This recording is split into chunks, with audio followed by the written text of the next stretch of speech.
창세기 6장 13절 보겠습니다.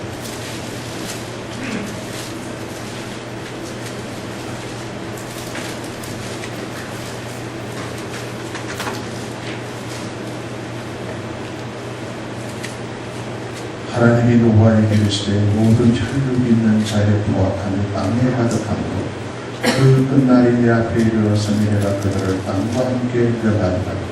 나는 고페르나무로 너를 위하여 방주를 만들되 그 안에 칸들을 막고 욕청을 그 안팎에 취하라.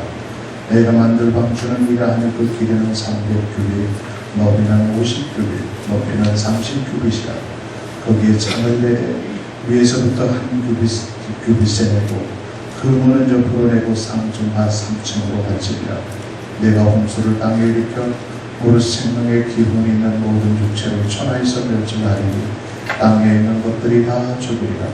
그러나 노아는 내가 내 언약을 세우리니 너는 내 아들들과 내 아내와 내 며느리들과 함께 그 방주로 들어가고 혈육 있는 모든 생물을 너는 각각 안소 한 상씩 방주로 이끌어들여 너와 함께 생명을 보존하게 하되 새가 그 종류대로 가축이 그 종류대로 땅에 기는 모든 것이 그 종류대로 각기 둘씩 내게로 나오리니 그 생명을 보존하게 하라. 너는 먹을 모든 양식을 내게로 가져다가 저축하라. 이것이 너와 그들의 먹을 것이 되리라.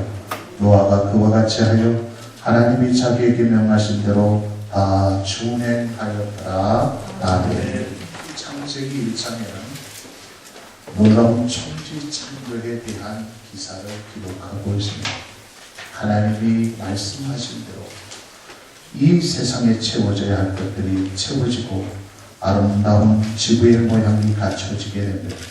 성경의 마지막 책인 요한계시록에도 보면은 새 하늘, 새 땅이 창조되어 하나님의 나라가 완성되는 내용을 기록하고 있습니다.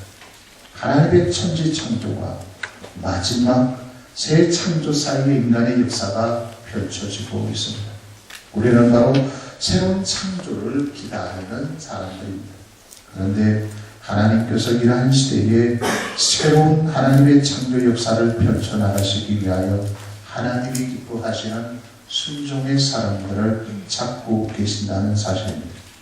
하나님이 원하시는 순종의 삶을 살지 않을 때 여러 가지 방법을 통해서 경고하셨고 그 경고의 소리에 돌아오지 않으니까 하나님께서 심판하셨습니다. 오늘 이 시대 하나님의 나라의 대드라마의 주인공들은 바로 오늘 이 시대를 살아가는 우리 그리스도인들입니다. 오늘 본문에 보면은 하나님께서 이 세상을 창조하시고 후회하시는 장면이 나오고 있습니다. 타락한 시대 새로운 창조의 역사를 만들어 가시기 위하여 하나님께서는 한 사람을 주목하고 계십니다. 그 한 사람이 바로 순종의 사람이었던 노아였습니다. 오늘 본문에 보면은 노아에 대하여 이렇게 정리를 내리고 있습니다. 마지막 구절인 22절 말씀에 보니까 우리 다 함께 봉독할까요? 22절 시작. 노아가 그와 같이 하되 하나님이 자기에게 명하신 대로 다 준행하였다. 하나님께서 노아에게 말씀을 하셨는데 그 말씀하시는 대로 다 준행했다 이렇게 말씀하고 있습니다. 이 준행이라는 뜻이 무엇입니까? 표준이나 기준이 될 만한 것에 거기에다가 다 초점을 맞추고 옆길로 가지 아니하고 그 기준대로 까지 사는 행위를 가지고 준행이라고 할 수도 있습니다. 노아는 하나님이 명령하신 것을 그 시대에 자기 어떤 목표로 삼았고 자기 삶의 기준으로 삼았다는 것입니다. 그래서 방향이 다른 데로 향하지 아니하고 하나님께서 말씀하신 그것을 똑바로 바라보면서 그 말씀대로 다 행동했다는 것입니다. 이것을 보게 되면 참으로 타락한 시대에 노아의 아름다운 순종의 모습을 우리는 발견하게 됩니다. 그래서 하나님께서는 노아의 그 아름다운 순종의 모습을 보고 기뻐하셨다는 것이죠. 우리 신앙의 이력서 가운데 가장 중요한 것은 직분도하다. 우리의 직분을 통해서 하나님의 나라에 들어가는 것을 하네. 그렇다고 해서 내가 이 땅 가운데 노란 업적을 남겼다고 해서 하나님께서 그 업적을 바라보시면서 야, 네가 참 굉장했구나. 네가 어떻게 이런 큰 일을 했지? 하나님께서 그 공로와 그 치적을, 업적을 보시면서 하나님께서 인정하시는 것은 아닙니다. 우리 신앙의 이력서 가운데 가장 중요한 이력서는 하나님께서 말씀하신 것을 마음 깊이 새기고 그 말씀대로 순종하는 순종의 이력서가 가장 중요한 것입니다. 하나님은 노아에게 120년 후에 있을 홍수 심판에 대해서 말씀을 하셨어요.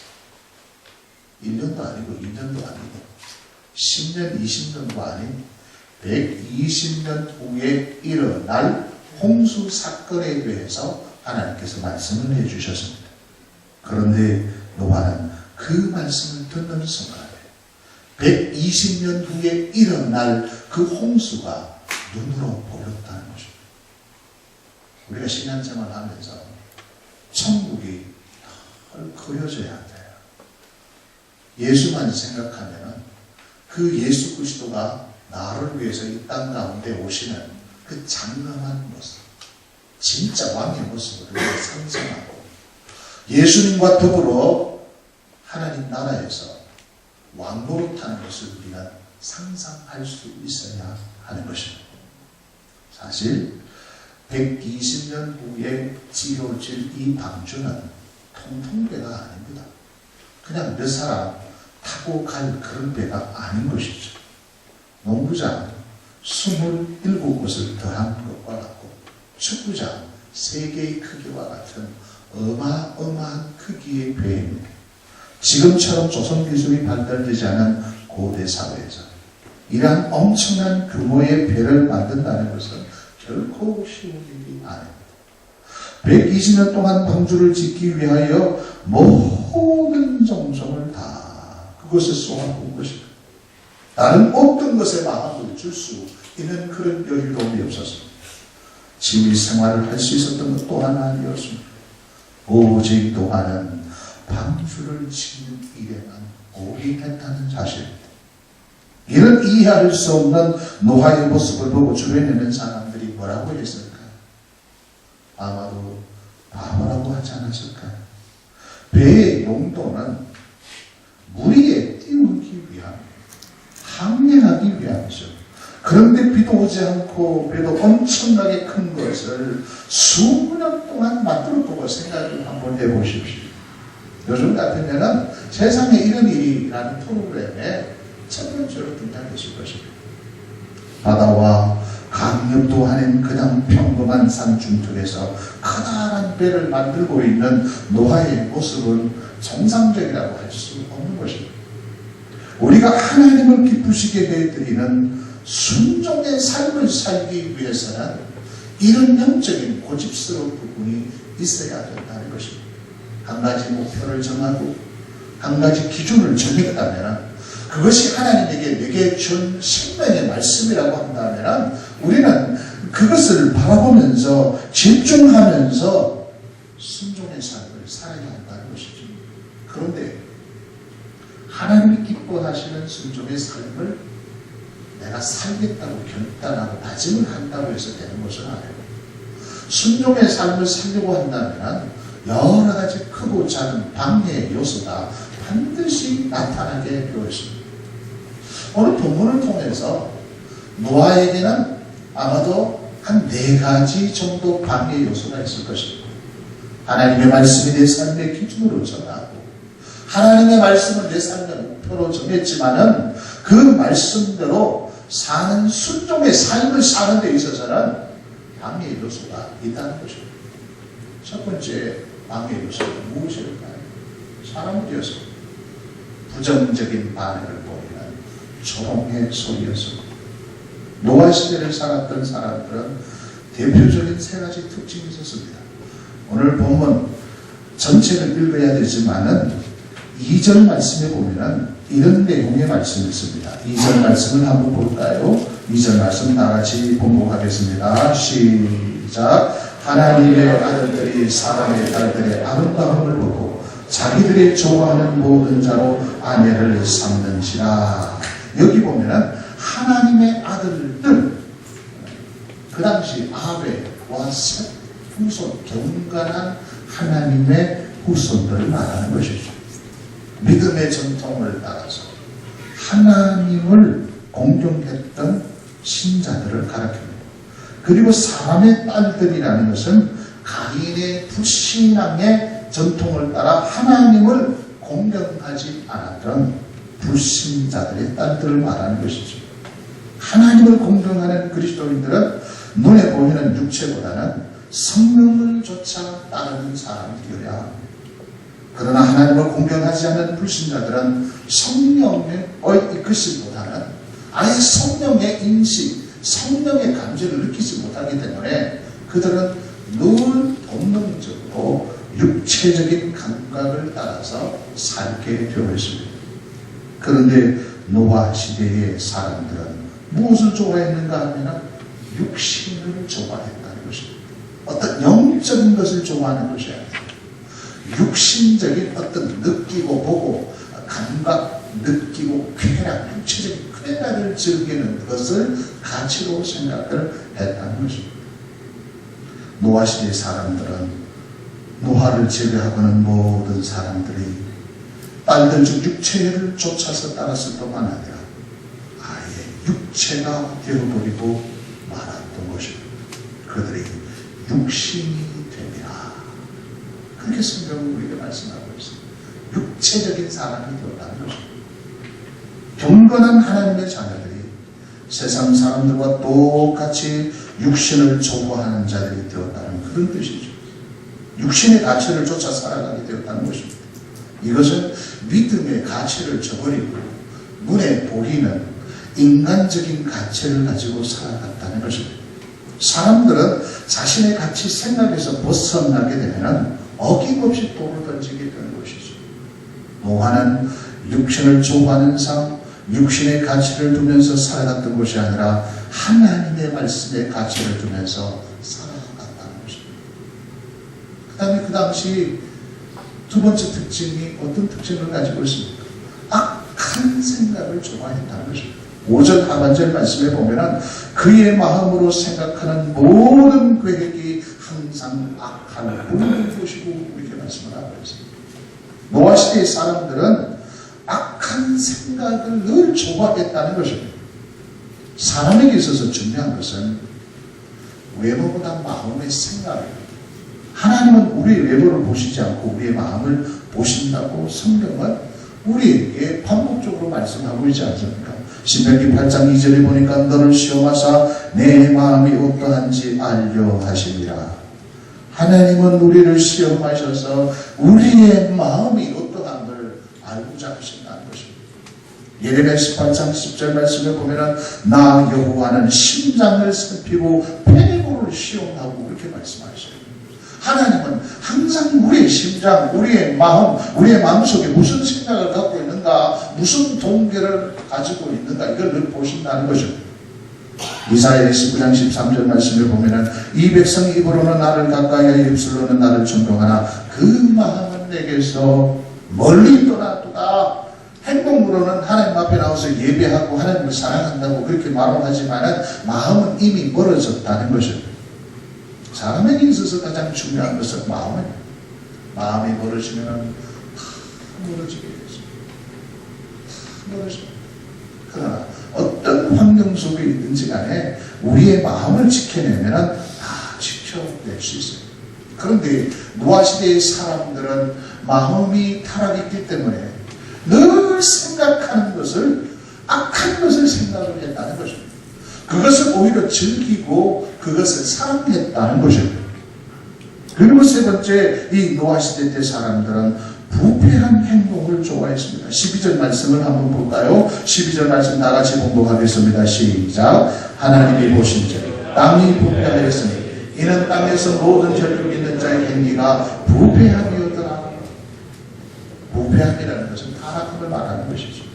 노아 당시 사람들의 행위가 타락하고 부패했다는 것입니다. 타락하고 부패한 행동을 싫어하는 것이 아니라 그런 행동을 좋아했다는 것이죠. 시대가 타락하게 되면 사람들은 정직을 사랑하지 않습니다. 거기에 가치를 두지 않는다는 것이죠. 정신적인 부분에 가치를 두지 않는다는 것입니다. 이 사람이 얼마나 윤리적이고 도덕적으로 깨끗한 삶을 살고 있는가, 이 사람 양심을 지켜내는 사람인가, 이 사람은 바른 길로 가고 있는가, 거기에 가치를 두지 않는다는 것입니다. 오히려 비정상적인 삶의 가치를 두고 그것을 조바하면서 살아가게 된다는 것이죠. 내가 정직하게 사는 것이 자랑거리가 되어야 돼요. 내 양심을 지켜내는 것이 자랑거리가 되어야 돼요. 세금을 정확하게 떼서 세금을 정말로 내는 것이 자랑거리가 되어야 되는데, 우리는 반식이 자랑거리가 된다는 것입니다. 밤새도록 술 마신 것을 자랑하는, 바람 피운 것을 자랑하고, 다른 사람을 속여서 이득을 취하는 것을 자랑하게 됩니다. 자꾸 반칙 쓰는 것이 더 자랑거리가 되어 있다는 것이죠. 그래서 종말이 되면은 사도 바울은 로마서 1장에 보면은 22가지 현상이 나타난다고 말씀하고 있습니다. 음란하고, 불의하고, 추악하고, 탐욕하고, 악의적이고, 시기하고, 살인하고, 분쟁하고, 사기치고, 악도하고, 수근수근거리고, 비방하고, 하나님을 미워하고, 능욕하고, 교만하고, 자랑하고, 악을 동호하고, 부모를 거역하고, 우매하고, 배신하고, 무정하고, 무자비하다라고 말씀하고 있습니다. 갖가지 타락하고 부패한 이런 것들을 더 가치 있게 생각하고 이것을 자랑거리로 생각하면서 살아가고 있다는 것이죠. 그러한 시대에 노아는 하나님 보시기에 의로운 자였습니다. 비가 올 기미도 보이지 않는데 상중 뒤에서 배를 만든다고 상상을 해보십시오. 그것도 어마어마한 배를 120년 동안 만든다고 생각을 해보십시오. 자기들은 육체를 따라서 즐기고 자기들은 육체를 따라서 엔조이하고 있는데 노아는 꾸역꾸역 매일 상중턱에서 배를 만든다고 생각해 보십시오. 손가락질하지 않았겠습니까? 조롱하지 않았겠습니까? 우리가 무슨 일을 계획했어요. 그 일을 추진해 나가는 과정 속에서 격려하고 위로하고 그렇게 해도 힘들 수밖에 없어요. 그런데 누군가가 옆에서 자꾸 비난하고 조롱한다고 생각해 보십시오. 순간적으로 낙심이 찾아오게 됩니다. 그렇지 않습니까? 우리가 주의 일을 감당하는 데 있어서 누군가가 옆에서 의사해주고 참 잘합니다. 내가 도와줄게요. 이렇게 하면 힘이 생기는데 옆에서 자꾸 비판한다고 생각을 해보십시오. 당신이 무슨 그 일을 한단 말이에요. 당신 같은 사람 한 달에는 가나 이렇게 조롱을 한다고 생각을 해보십시오. 얼마나 어렵겠습니까? 내가 하나님으로부터 말씀을 받고 그 말씀대로 순종한다고 되는 것이 아닙니다. 사람의 조롱이 있다는 것을 기억해야 하는 것입니다. 니만 똑똑하냐? 니만 신앙생활을 잘하느냐? 라고 비난하기 시작하면 우리는 순종의 자리에서 포기하게 된다는 것입니다. 너가 그랬다는 것이죠. 주변의 모든 사람들이 악을 좋아하고 있습니다. 모든 사람들이 육체의 그 길로 가고 있습니다. 그런데 노아 한 사람만이 하나님의 말씀을 가치해 두고 하나님의 말씀을 내 인생의 기준으로 삼고 그 기준을 따라서 살려고 해보십시오. 얼마나 수많은 비난 소리가 들려왔겠습니까? 그러나 노아는 그것을 그 반개의 요소를 이겨내었던 것입니다. 그런데 두 번째는요, 노아가 순종의 삶을 살기를 원했는데 두 번째 관계 요소가 시간이었습니다. 그것도 오랜 시간이었습니다. 창세기 6장 3절 말씀에 보니까 여호와께서 이르시되 나의 영이 영원히 사람과 함께하지 아니하니 이는 그들이 육신이 됨이라. 그러나 그들의 날은 100 120년이 되리라 하십니다. 그들이 지금 육체를 쫓아 늘 악한 생각 속에서 그 타락한 것을 좋아하고 저렇게 먹고 즐기고 그렇게 하고 있지만 그 기간은 120년이라는 기간을 두었다는 것입니다. 다른 말로 하면 하나님께서 노아에게 방주를 지을 시간을 120년이라는 시간을 두었다는 것이죠. 하나님의 역사를 우리가 자꾸 로또식으로 생각하는 사람들이 많이 있습니다. 즉석에서 당첨되는 것. 내가 기도하면 눈을 딱 뜨면 하나님께서 내 눈앞에 선물 보따리를 딱 펼쳐줘요. 마치 자판기식으로. 내가 하나님 앞에 얼마를 헌금하면 탁 누르면 하나님께서 그 가치대로 내게 응답을 주는 그런 식으로 신앙생활을 하는 사람들이 많이 있어요. 특히 우리 한국 사람은 빨리 신앙, 빨리 경제가 들어왔기 때문에 교회 안에서도 빨리 신앙이 마치 신앙생활을 잘하는 것처럼 생각을 합니다. 야, 저 사람 예수 믿은 지 1년도 안 됐는데 저렇게 변화받았어. 저 교회는 개척한 지 몇 년도 안 되는데 저렇게 커졌어. 부흥해서. 이것이 자랑거리로 생각한다는 것입니다. 그래서 우리가 길거리를 가다가 보면은 로또 1등 당첨 몇 번 그런 프랭카드, 현수막을 걸어놓은 것을 알 수 있습니다. 명당 자리가 있다는 것이죠. 이 자리에서는 복권 당첨 1등이 3번 되었다. 2등 당첨이 10번 되었다. 현수막을 걸어놓고 그렇게 장사하는 상점들이 있습니다. 어느 날 교회도 마찬가지예요. 자기 교회 다니면 몇 년 안에 사업이 이렇게 성장한다. 단 몇 년 안에 교회가 이렇게 성장할 수 있다. 이런 현수막을 붙여놓은 그런 교회도 있습니다. 신앙이 그런 것일까요? 다 같이 따라하겠습니다. 신앙은 평생 작품입니다. 신앙은 평생 작품. 신앙은요, 끝까지 가야 돼요. 그 끝까지 가는 과정 속에 많은 롤러코스터가 있습니다. 신앙이 올라갔다 침체했다 올라갔다 침체했다 그런 과정 속에서 그 시간 속에서 우리의 신앙이 점점 성숙해 가는 것입니다. 성령으로 시작해서 성령으로 마쳐야 돼요. 육체로 시작했다 성령으로 마쳐야 돼요. 성령으로 시작했다 육체로 곤두박질하면 안 된다는 것입니다. 우리가 수박 1개를 먹으려고 해도 과정이 필요합니다. 어느 날 갑자기 우리 앞에 수박이 딱 등장하는 게 아니에요. 우리 앞에 수박이 왔을 때는 그 수박을 키우는 농부들의 손길이 있다는 것이죠. 아무리 아이를 가지고 싶다 할지라도 결혼을 한다고 해서 금방 아이가 태어나는 것은 아니에요. 최소한 9개월, 10개월을 기다려야 되는 것이죠. 모든 것에는 과정이 있고 시간이 필요한 것입니다. 하나님의 역사도 마찬가지죠. 시간이 필요한 것입니다. 그래서 신앙의 성숙은 시간이 말해주는 것입니다. 과정이 없는 열매, 인내가 없는 열매는 진정한 열매라고 할 수 없는 것이죠. 노아는 오랜 시간 하나님이 기뻐하시는 순종의 방해 요소가 되었을 것입니다. 120년 동안 순종한다고 생각을 해보십시오.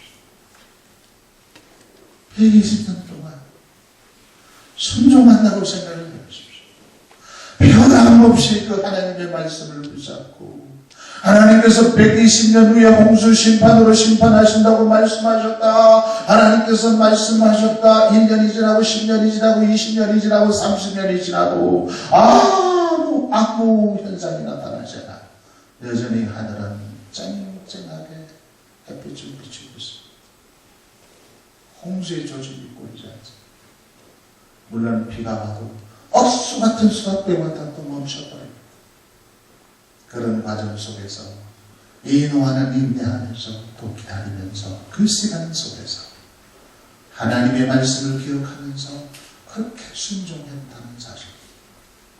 순종은 시간, 그 시간의 방해를 우리가 극복하지 못한다면 신앙은 결코 성숙하지 않습니다. 순종의 자리는 시간을 통해서 만들어지는 하나의 열매라고 할 수 있는 것입니다. 하나님께서 갈대아 우리에 있는 아브라함에게 찾아가셔서 이렇게 말씀을 하셨어요. 창세기 12장 2절 3절에 보니까 내가 너로 큰 민족을 이루고 내가 복을 주어 네 이름을 창대하게 하리니 너는 복이 될지라. 너를 축복하는 자에게는 내가 복을 내리고 너를 저주하는 자에게는 내가 저주하리니 땅의 모든 족속이 너로 말미암아 복을 얻을 것입니다.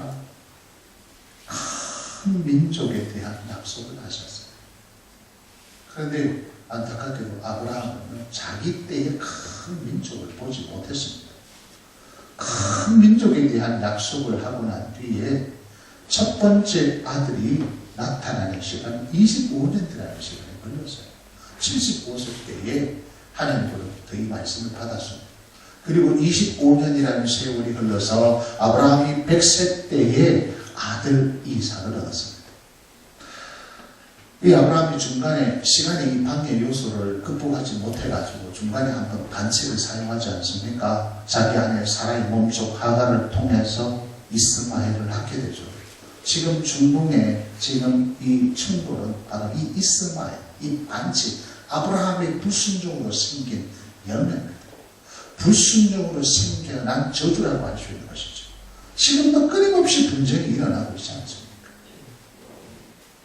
그러나 아브라함은 그런 고비를 넘기면서 끝까지 순종하게 됩니다.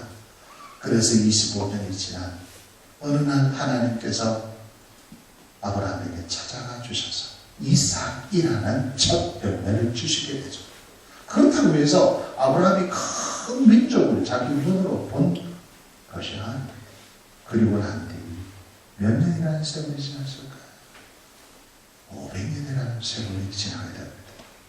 애굽에서 약 200만 명이나 되는 큰 민족을 이루게 됩니다. 복의 근원이 된다는 것은 메시아에 대한 약속입니다. 예수님에 대한 약속이라고 할 수 있는 것이죠. 그런데 안타깝게도 아브라함은 자기 때의 그 메시아를 보지 못했어요. 몇 년이라는 세월이 흐르는가 하면 아브라함 죽은 후 4,000년이 지났습니다. 4,000년이 지난 다음에 하나님께서 갈대 우리에게 찾아가 주셔서 내가 너를 복의 근원으로 삼겠다고 하신 그 메시아에 대한 약속, 그때 이루어질 때가 참에 예수 그리스도가 이 세상에 오신 것입니다. 순종은 오랜 시간 동안 반복적으로 만들어지는 열매, 한두 번의 순종으로 하나님의 역사를 이루어지는 것이 아닙니다.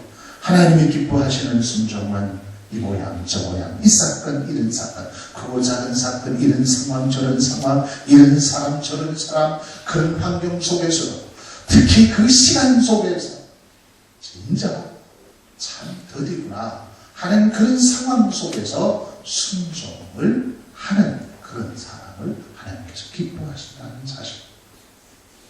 그럼 세 번째 이 방해 요소가 무엇이었을까요? 방주 설계도입니다. 설계도. 방주 설계도가 오늘 보면 14절에서 21절 내용에 나옵니다. 하나님께서 친히 노아에게 방주를 이렇게 만들라 크기, 길이, 높이, 그리고 그 안에 들어가야 할 내용물까지 상세하게 하나님께서 말씀을 해주십니다. 이 내용을 쭉 보게 되면 하나님께서 노아에게 말씀하신 방주 설계도는 이러합니다. 그 재료는 코페르 나무로 만들어라. 이 코페르 나무는 잣나무 일종의 나무죠. 반드시 코페르로 만들어야 합니다. 방주 안에 칸들을 만들고 안팎으로 역청을 반드시 쳐야 돼요. 역청은 방수, 방음 효과가 다 있어요. 물이 들어오지 못하도록 하는 것과 외부의 어떤 소리 같은 거, 이렇게 바람 같은 거 막을 수 있는 그런 역청을 쳐야 돼요. 역청은 예수 그리스도의 보혈의 피죠. 이런 걸 상징하는 것이죠. 그리고 길이는 300규빗, 너비는 50규빗, 높이는 30규빗 되라. 이걸 쭉 계산해 보게 되면 길이가 한 180m 정도 되고 넓이가 한 20m, 높이가 30 어떤 미터 정도가 되는 어마어마한 크기죠. 한번 상상해 주시면. 그리고 창을 만들고 상중하 3층으로 만들어요. 그러니까 거대한 멀리서 보면은 한 상자로 상자와 같은 배. 방주 안에는 노아의 8식구와 모든 생물의 안주 한 상씩 넣어야 된다. 그리고 먹을 양식을 비추라. 이렇게 말씀을 해주셨어요. 하나님 말씀대로 하나님께서 설계해 주시는 이 설계도를 따라서 이렇게 짓는다는 이것이 당입니다. 우리가 신앙생활을 하다가 보면은 하나님 말씀대로 산다는 것이 참으로 힘이 들구나라는 생각이 들 때가 있어요. 그러지 않습니까? 야, 어떻게 하나님 말씀대로 다 살아? 어떤 때는요, 야, 말씀이 싫어질 때가 있습니다. 좀 대충 하나님께서 말씀해 주시면 좋을 텐데, 너무나 구체적으로 하나님께서 말씀을 해 주시기 때문에 이 말씀을 우리가 무시하면서 이 말씀을 우리가 아예 보지도 않으면서 자기 생각대로, 자기 방식대로, 자기 경험대로, 생각대로 그렇게 신앙생활 하지 않습니까? 하나님이 나에게 원하시는 말씀의 뜻이 있잖아요. 그런데 자기 기준대로 합니다. 나는 주일 날만 가서 예배를 드리고, 나는 그래도 수요일 가서 예배를 드리지 않겠는가. 자기 기준이 있습니다. 바쁘면 안 가도 되지. 자기 생각대로 신앙생활을 하고, 내 상황을 하나님께서 아시지. 그러면서 하나님께서 우리에게 주신 그 순종의 설계도를 무시할 때가 있다는 것입니다. 얼마나 우리는 하나님의 말씀을 무시합니까? 자, 보십시오.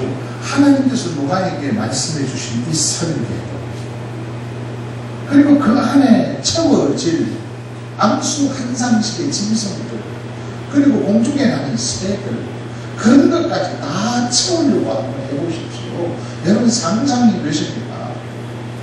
요즘 같으면 전기시설이 잘 돼가지고 기계도 좋아가지고 그렇게 할 수 있지만은 그 당시 노아와 그의 식구들밖에 없었습니다. 일부러 사용한 것도 아니었습니다. 상상이 되십니까? 그 큰 나무들을 잘라서 그렇게 엄청난 큰 배를 만든다고 생각해 보십시오. 짜증이 안 나겠습니까? 하나님 왜 이렇게 큰 배를 만들려고 하십니까? 라고 원망하고 불평할 수도 있지 않겠습니까? 설계대로 한다는 이 사실이 순종의 방해 요소가 될 수 있다는 것입니다. 어떤 때는 이 말씀이 내게 없으면 좋을 텐데 이 말씀이 우리의 신앙생활을 하는데 걸림돌이 될 수 있다는 것입니다.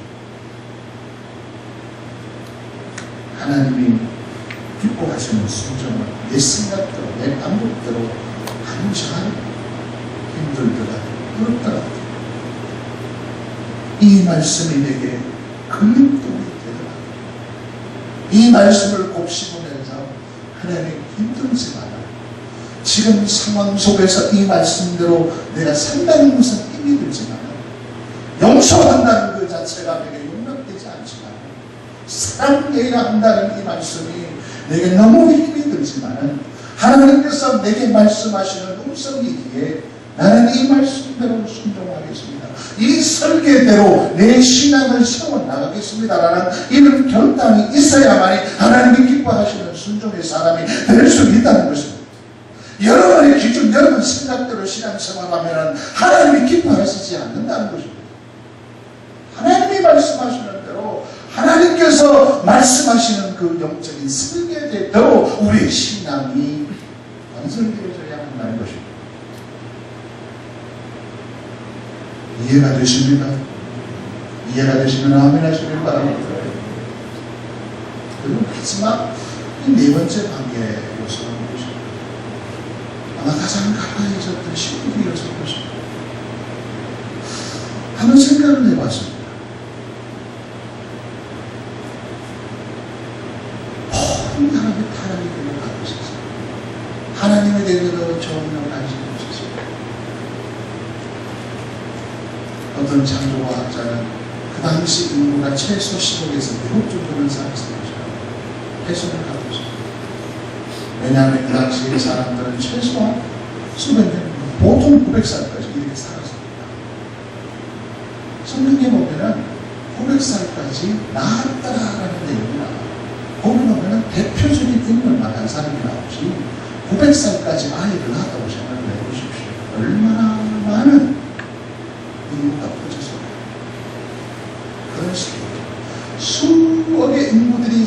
그 시대에 하나님의 기준을 가지고 하나님의 말씀을 목표로 삼고 사는 사람은 노아 한 사람이었습니다. 더 넓게 해석하면 노아의 8식구밖에 말씀대로 살지 않았습니다. 그 방주를 지는데 다른 사람 인부들이 옆에서 도와줬다는 기록은 없습니다. 이 8식구가 이 방주를 만들어야 했던 것입니다. 그러면 그 가까이 있었던 노아의 아내나 자식들 그리고 며느리들이 매일 순종해서 아니었습니다. 우리가 먹고 생각하고 있습니다. 여보, 진짜 하나님의 음성을 들어봅니다. 지금 하늘을 바라보세요. 지금 수십 년을 기다렸지만 하나님의 사인이 없지 않습니까? 헛고생하는 것은 아닐까? 이런 여러 가지 생각이 오고 갔을 것이며 아마도 밥상머리에 앉아가지고 이런 이야기가 오고 갔을 것입니다. 저는 그들이 매일 말씀을 통해서 뜨거워졌고 늘 성령 충만하고 가족이 하나 되었다 이렇게 생각할 수가 없습니다. 왜냐하면 우리는 연약한 인간이기 때문에 8명의 식구들이 올라가서 아마 하나님의 부정적인 소리가 분명히 있었을 것입니다. 그래서 예수님께서 제자들을 위해서 이렇게 말씀하셨어요. 마태복음 10장 34절에서 37절 말씀을 보면 내가 세상에 화평을 주러 온 줄로 생각하지만 화평이 아니고 검을 주러 왔노라. 내가 온 것은 사람이 그 아버지와 딸이 어머니와 며느리가 시어머니와 불화하게 하려 합니다. 사람의 원수가 자기 집안 식구이라. 아버지나 어머니를 나보다 더 사랑하는 자는 내게 합당하지 아니하고 아들이나 딸을 나보다 더 사랑하는 자도 내게 합당하지 아니하며 그렇게 말씀하셨습니다. 예수님의 사이에 방해 요소가 되었던 자들이 누구였습니까? 고향 사람들이었습니다. 늘 발목을 빡빡 잡고 있었던 사람이 어릴 적부터 예수님을 잘 알고 있었던 고향 사람이었습니다. 그리고 그의 형제가 되었습니다. 내 옆에 가장 가까이 있는 사람이 나의 신앙생활에 절대적인 도움도 될 수 있지만 결정적으로 발을 걸 수도 있다는 것을 알아요. 방해의 요소가 될 수 있다는 것이죠. 또한 이런 식구들의 그 방해 요소도 극복했다는 것이죠. 끝까지 순종했다는 것이죠. 그래서 22절 결론 이렇게 끝을 맺고 있습니다. 22절 말씀 다 같이 공부할까요? 시작. 노아가 그와 같이 하나님이 자기에게 명령했어요. 주님의 다시 한번 22절 큰 소리로 공부하겠습니다. 시작. 노아가 그와 같이 하여 하나님이 자기에게 명령하신 다 준비하였더라. 이것을 분명히 누가 하셨습니다.